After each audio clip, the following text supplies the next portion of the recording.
भारत देश ने पहले के समय में कितने दर्दनाक दृश्य देखे होंगे, इसकी कल्पना मात्र से ही शरीर में सिहरन दौड़ जाती है। यह काले और क्रूर समय के समंदर में से कुछ बूंदें या दुखद और काले इतिहास की निशानियां हैं, जिसे देखकर आप भगवान का धन्यवाद देंगे कि अच्छा हुआ आपका जन्म उस समय नहीं हुआ।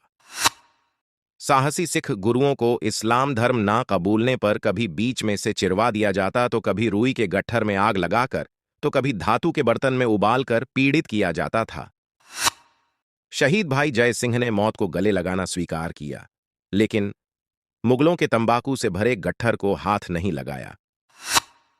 इससे आहत होकर दुष्ट मुगलों ने भाई जी के सारे शरीर की चमड़ी खुरचकर निकालने के आदेश दे दिए।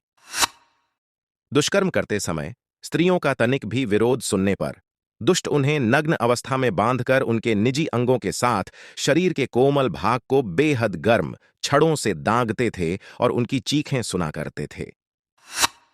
एक विशेष धर्म की स्त्रियों के साथ सरेआम सैकड़ों बार बलात्कार करने के बाद निर्वस्त्र कर पूरे बाजार में घुमाया जाना बहुत ही सामान्य था। स्त्री की चेतना क्षीण होने पर साथ लगे अन्य दुष्ट उस अबला स्त्री को जबरन उठाते, तो कभी गालियां बकते, तो कभी उनके निजी अंगों पर चोट पहुंचाते, तो कभी पत्थर से चोट करते, जब तक कि उसकी दर्दनाक मृत्यु नहीं हो जाती।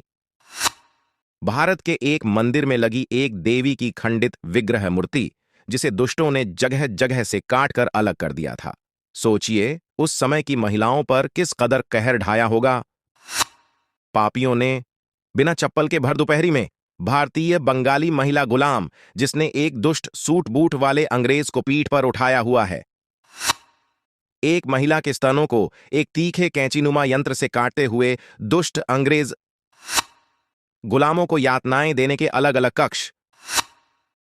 वीर सिखों को गर्म डेकची कड़ाहे में उबालते हुए मुगल जल्लाद, भारतीय माताओं के बच्चों की मुंडी काटकर गले में पहनाकर दी गई असहनीय पीड़ा, चलती चक्की में भारत के गुलामों को पीसते हुए जल्लाद, देवी देवताओं की प्रतिमा को खंडित करते हुए दुष्ट मुगल, भारत से पकड़ी गई सुंदर शरीर वाली गुलाम लड़कियों को नग्न अवस्था में लाकर बलात्कार के लिए पसंद करते हुए वीर सिखों के ऊपर कठोर यातना, सिखों के नवजात बच्चों को माता के सामने काटते हुए जल्लाद, सिखों के हाथ को काटते हुए पापी, वीर सिखों के इस्लाम न कबूलने पर चिमटे से चमड़ी को उधेड़ते हुए पापी। इन अत्याचारों पर भी गुरुओं के चेहरे पर शिकन तक नहीं,